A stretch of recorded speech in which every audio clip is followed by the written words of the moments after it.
Hello student, how are you? I hope you all are good. जैसा कि आप सभी जानते हैं कि एग्ज़ाम आने वाले हैं और हम सब एग्ज़ाम की तैयारी कर रहे हैं। तो आज से हम एक नई सीरीज़ शुरू कर रहे हैं जो कि आपकी 5th क्लास की मैथ की सीरीज़ है। इसमें आपने बुक अभी तक रीड कर ली होगी क्योंकि साल का लास्ट टाइम आ गया है। जो हमारी मैथ मैजिक बुक है 5th क्लास की, उसमें कुछ बच्चों को समझ ही नहीं आता क्योंकि स्टोरी टाइप हमें एक्टिविटी बेस ये हमारी बुक है मैथ मैजिक की। आपने इसको पढ़ा भी होगा अच्छे से और आपने देखा भी होगा। तो इसकी वर्क बुक मैं आपको कराऊंगी।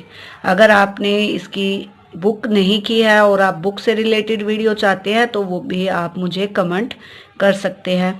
तो इसका फर्स्ट चैप्टर है हमारा द फिश टेल, यानी कि हिंदी में इसका नाम है मछली उछली। सेम ही है, इंग्लिश हिंदी में कोई डिफरेंस नहीं है, बस इंग्लिश में उसको इंग्लिश में मेंशन किया गया और हिंदी में वो हिंदी में लिखा गया।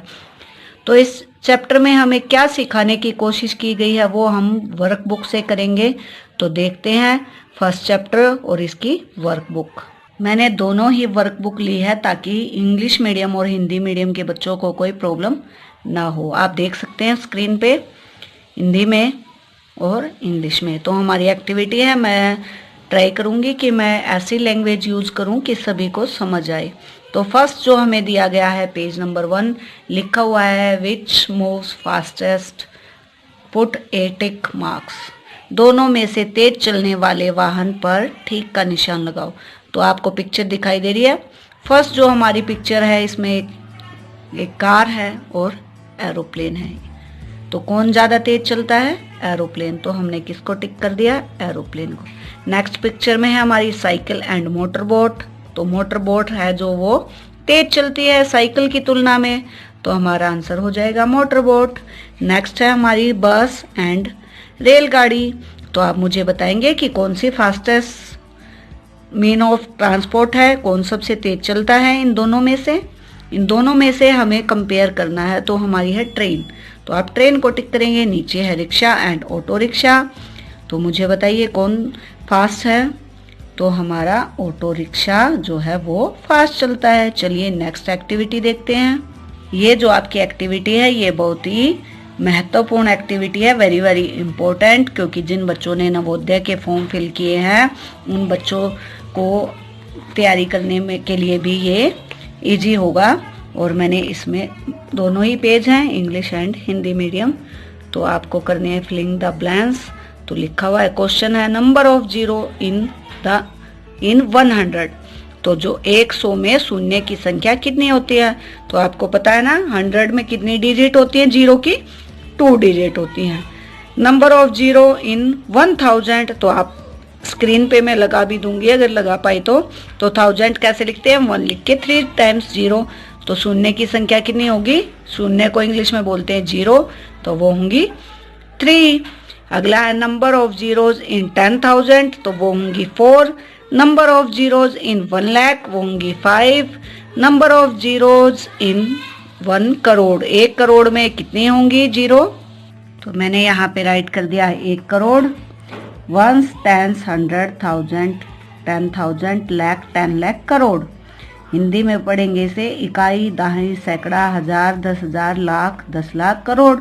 तो अब आप देखिए कितनी जीरो हैं इसमें। इसमें आपके पास 7 जीरो है, तो आपका आंसर हो जाएगा 7। Smallest 3 digit number is. प्यारे बच्चों, जब भी हम स्मॉलेस्ट या बिगेस्ट नंबर लिखते हैं तो स्मॉलेस्ट डिजिट हमें लिखनी होती है। तो क्या आप मुझे बताएंगे कि स्मॉलेस्ट डिजिट कौन सी होती है? सबसे छोटी डिजिट। हमारे पास डिजिट कितनी है? हमारे पास 0, 1, 2, 3, 4, 5, 6, 7, 8 एंड 9। ये हमारी डिजिट है। इसमें सबसे छोटी डिजिट जो है हमारी 0 है। लेकिन अगर हम 3 टाइम ऐसे 0 0 लिख देंगे तो ये हमारा नंबर नहीं बनेगा। इसको तो कोई नंबर ही नहीं पढ़ सकता, तो ये हमारा रॉन्ग हो जाएगा। इसके लिए हम जस्ट इससे अगली वाली डिजिट यानी कि 1 और उसके बाद हम सबसे छोटी डिजिट यानी कि हमारी 0 लगा सकते हैं। तो ये 3 डिजिट की हुई। अगर 4 कहते तो 4 0 लग जाती, 5 कहते तो 4 0 लग जाती। समझ आया आपको? तो ये 3 अंकों की सबसे छोटी संख्या यानी कि स्मॉलेस्ट 3 डिजिट नंबर इज। अगला है 4 अंकों की सबसे छोटी संख्या क्या है। सेम मैंने आपको बताया स्मॉलेस्ट 4 डिजिट नंबर इज, हमें 1 लिख के 3 टाइम्स 0 लिख देनी है क्योंकि ये 4 डिजिट नंबर है। अब पूछ रहा है स्मॉलेस्ट 5 डिजिट नंबर, ऐसे ही आपको इसे कवर करना है। अब है largest 3 digit number, largest digit बताइए मुझे इनमें से कौन सी है। लार्जेस्ट डिजिट है हमारी 9, तो 9 को कितने टाइम लिख देंगे, 3 बोला है तो 3 टाइम हम इसको लिख देंगे, ये हमारी लार्जेस्ट 3 डिजिट नंबर होगा। बच्चे हमेशा याद रखिए कि जब भी आपको कितने भी अंकों की, ये तो 5-6 तक बोला गया है, 7, 8, 10 भी बोल सकते हैं अंकों की बड़ी से बड़ी संख्या, तो आपको बिना किसी हेजिटेशन के उतने टाइम 9 को लिख देना है, ठीक है। और जब छोटी की बात करेंगे स्मॉलेस्ट, तो आप 1 लिख के पीछे 0 लिख सकते हैं और उसको उतनी डिजिट में कन्वर्ट कर सकते हैं। लेकिन आपको ध्यान रखना है कि कई बार वो हमें ऐसे बोल देता है, कुछ डिजिट दे देता है, जैसे मैं लिख देती हूँ या 4, 0, 5, 9। अब पूछे वो कि इसकी 4 डिजिट की बिगेस्ट डिजिट बनाओ, यानी कि बड़े से बड़ा नंबर बनाओ, इन्हीं डिजिट को यूज करना है आपको। तो इनमें से आपको देखना है कि सबसे बड़ा कौन सा है, हमारा 9, फिर 5, फिर 4 और 0। इन नंबर को यूज करके आप बिगेस्ट डिजिट ऐसे बना सकते हैं। और अगर स्मॉलेस्ट की बात करेंगे तो यहाँ पे बहुत सारे बच्चे मिस्टेक करते हैं, क्योंकि स्मॉलेस्ट डिजिट इसमें कौन है, 0, लेकिन 0 को कभी भी हम आगे नहीं लिखते। अगर 0 लिखोगे तो ऐसे बनेगी ना ये, तो इसको क्या आप 1000 रीड कर सकते हो, इसको तो आप ऐसे रीड करोगे 459, तो ये तो 3 डिजिट नंबर बना। 0 को आप कभी भी हायर प्लेस पे नहीं मेंशन करते, इसको आप वंस प्लेस पे कर सकते हो, बैक में कर सकते हो, लेकिन फ्रंट में नहीं करोगे। तो 0 के बाद जो सबसे छोटी डिजिट है वो है 4, उसके जस्ट बाद आप लिखोगे 0, 5 एंड 9। ये हमारी स्मॉलेस्ट डिजिट है 4 डिजिट की इन नंबरों से, और ये इसकी लार्जेस्ट डिजिट है। आपको समझ आया, जब सिर्फ अंकों वाली बड़ी संख्या बोला गया हो, डिजिट ना दी गई हो, ऐसी डिजिट ऐसे नंबर, तो आपको सिंपल 99 का यूज करना है। और जब आपको के सामने पहले ही अंक दिए हों और उनके यूज करके आपको डिजिट बनानी हो 4 नंबर की, 5 नंबर की, तो आपको ऐसे यूज करना है। चलिए अगला देखते हैं, मिलान करो, मैच द फॉलोइंग। तो हमारे पास है 100,000, 10 करोड़, 100, सॉरी पहले हम यहाँ से करते हैं, 100,000, 100 लाख, 10,100, 1,000 लाख। अब इन्हें मैच करना है कि ये किसके इक्वल होंगे। इसका बिल्कुल सिंपलेस्ट फार्मूला है, क्योंकि बच्चे यहाँ पे बड़े कंफ्यूज हो जाते हैं और उन्हें पता ही नहीं चलता, तो आप पहले इनको लिख लीजिए। अगर मैं 100,000 की बात करूँ तो मैं लिखूंगी पहले वंस, टेंस, इकाई, दाही, सैकड़ा, हजार, 10,000, ये आ गया। इसको हम ऐसे पढ़ सकते हैं ना, 100,000, तो ये किसके इक्वल है, 1 लाख के। किसके इक्वल हुआ ये, 1 लाख, यानी कि 1 लाख। 100 लाख, 100 लाख लिखिए पहले आप, वंस, टेंस, 100, 1000, 10,000, और क्या है उसके बाद लाख, और लाख में कितने चाहिए हमें, 100, 10 लाख, और ये इसको ऐसे पढ़ेंगे ना, 100 लाख। आपने इंटरनेशनल नंबर पढ़े हैं, वहाँ पे आपको इजीली ये पता चल जाएंगे, क्योंकि वहाँ 100 में भी डिजिट होती है। इंडियन नंबर सिस्टम में ये किसके इक्वल हो गया है अब, ये 1 करोड़ के, तो 1 करोड़ ये रहा हमारा 1 करोड़। ऐसे ही आप इनको लिख के इजीली मैच कर सकते हैं। 1000 लाख किसके इक्वल है, 10 करोड़ के। 10,100 किसके इक्वल है, 1000 के। आप इन्हें मैच कर दीजिए। आप अपनी प्रैक्टिस के लिए ऐसे और भी डिजिट बना के क्वेश्चन कर सकते हैं। चलिए नेक्स्ट एक्टिविटी देखते हैं। नेक्स्ट एक्टिविटी है हमारी मूल्य सूची पढ़ो और निम्नलिखित को हल करो, जो आपको रेट लिस्ट दी गई है और आपको पता करना है नीचे दिए गए क्वेश्चनों के आंसर। तो देखिए हम हमारे पास नाम है, आप इंग्लिश में भी देख सकते हैं और हिंदी में भी देख सकते हैं कि जो झींगा मछली है वो कितने रुपए की है, 150 रुपीज़। किंगफिशर जो हमारी वो है 180 रुपीज़ की, और स्वार्डन फिश है हमारी 60 रुपीज़ की, स्क्विड है 100 रुपये की, पर्ट मछली है 90 रुपीज़ की, और सिल्वर परफेक्ट पोम्फ्रेक्ट है 200 रुपीज़ की। तो चलिए क्वेश्चन देखते हैं। स्क्रीन पे आप इंग्लिश वाला क्वेश्चन रीड कर सकते हैं क्योंकि स्क्रीन पर इंग्लिश चल रही है, मैं हिंदी में बोल रही हूँ। अनु है जो अनु वांट टू परचेज 1 किलोग्राम, जो है अनु को 1 किलोग्राम झींगा मछली तथा आधा किलोग्राम सिल्वर पोम्फ्रेट खरीदना चाहती है, वह दुकानदार को कितनी राशि देगी। तो अब आपको पता है कि जो 1 किलोग्राम कॉस्ट है झींगा मछली की, तो कितनी है वो है हमारी 150 रुपये। और दूसरा कौन सी खरीदना चाहती है वो ये वाली, तो ये कितने रुपए की है, 200 रुपये किलो। लेकिन उसको कितनी चाहिए, ये हाफ केजी चाहिए ना, तो इसका हाफ क्या होगा, 100 रुपीज़। तो हमने देखा कि 1 किलो की कॉस्ट है 150, हाफ की 100, तो टोटल कॉस्ट कितनी हुई। टोटल के लिए हमेशा हमें ऐड करना होता है, तो 150 plus 100 is equal to 250 rupees. चलिए नेक्स्ट क्वेश्चन देखते हैं। कीर्ति 5 किलो पोरट मछली खरीदती है और दुकानदार को 500 रुपये का नोट देती है, उसे कितने रुपए वापस मिलेंगे। तो आप मुझे बताइए कि जो पोर्ट मछली है उसका प्राइस क्या है, 90 रुपीज़ है ना उसका प्राइस, और उसने कितने किलोग्राम खरीदी है, 5 किलोग्राम। तो हम 90 मल्टीप्लाई 5 करेंगे, 90 को 5 से गुना करेंगे तो कितना आएगा, हमारे पास आएगा 450 रुपीज़। उसने हमें कितने रुपए का नोट दिया था शॉपकीपर को, 500 का, तो 500 रुपीज़ उसने दिए, 450 की उसने फिश परचेज कर ली। तो हमें माइनस करना होगा ना रुपए वापस लेने के लिए, तो ये हमारा आएगा 50 रुपीज़।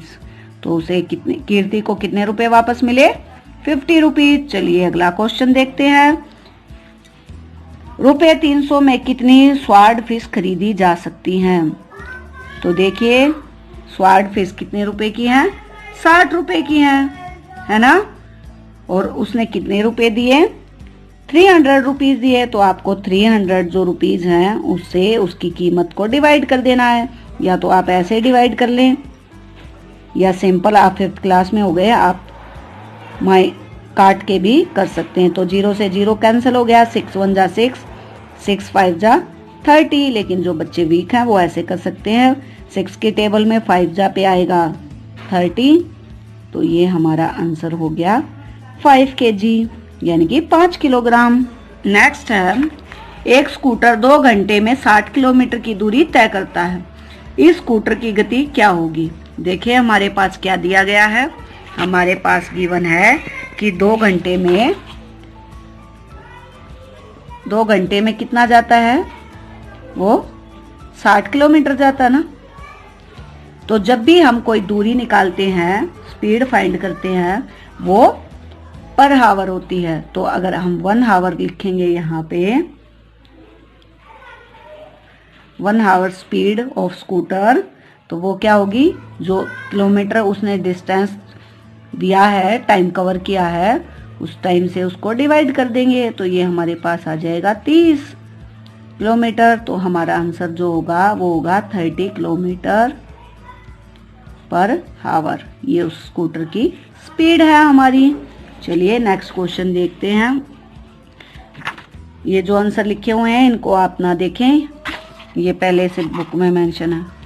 मीनाक्षी 8 किलोमीटर प्रति घंटा की गति से साइकिल चलाती है, वह 3 घंटे में कितनी दूरी तय करेगी। तो देखिए जो मीनाक्षी है वो क्या कर, घंटे में तय की गई दूरी कितनी है, 8 किलोमीटर, और 3 घंटे में कितनी दूरी तय करेगी, वो मल्टीप्लाई करेंगे।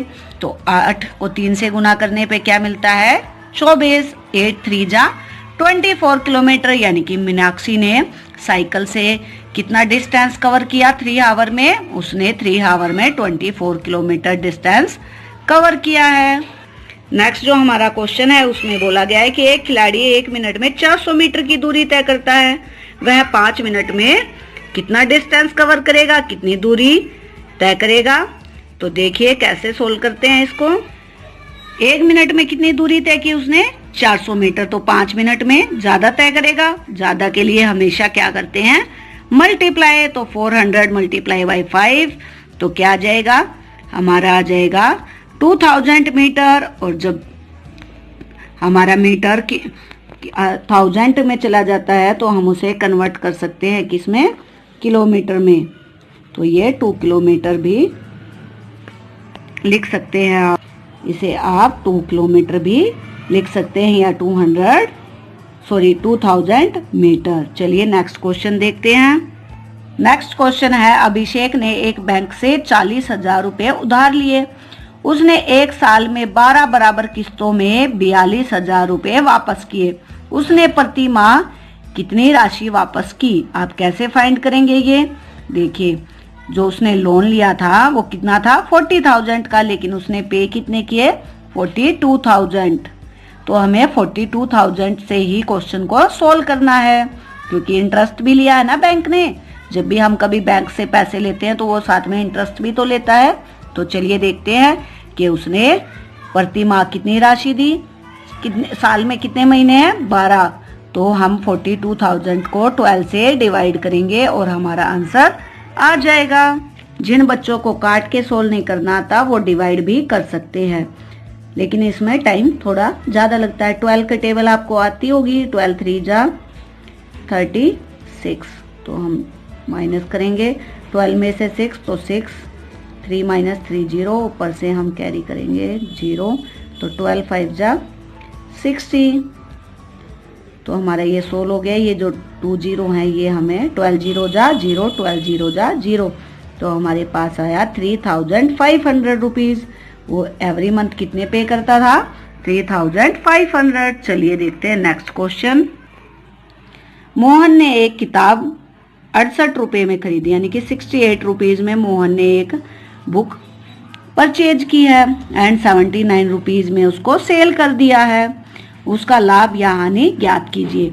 देखिए जब भी हम कोई चीज़ कम में खरीद के ज़्यादा में बेच देते हैं तो हमें क्या होता है, प्रॉफिट, लाभ होता है ना। लेकिन कई बार हम ज़्यादा की खरीद के कम में बेच देते हैं किसी कारण से, तो उसे क्या कहते हैं, लॉस।